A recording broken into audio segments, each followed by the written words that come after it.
what made him so good?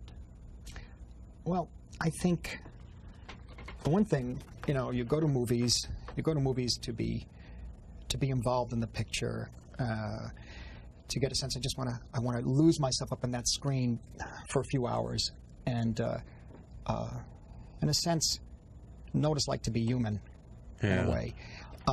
Then you come across certain kinds of films that, when you go to the theater and when you see them, you're completely surprised. They make you look at life a different way. They make you look at being human a different way. They touch areas that you don't want touched sometimes. Yeah. It's provoke you, which is good.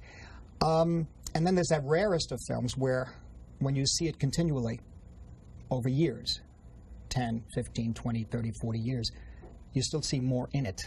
And what's even better is that if you're making pictures, you go back to this well, this source, for A, inspiration, and B, maybe it should be A, is to learn how to make pictures. To learn, and remember, when you get tired, especially if you make 10 or 12 films in your life, and you get tired, you say, why, how can I get that better? What can I do?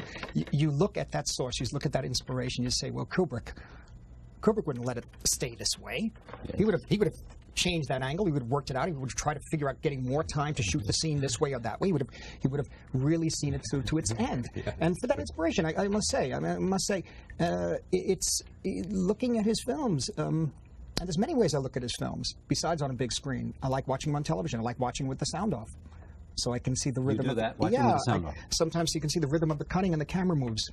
And when he cuts in a two-shot conversation, the classic one is Mr. Grady and Jack Torrance in the bathroom, crossing the invisible line.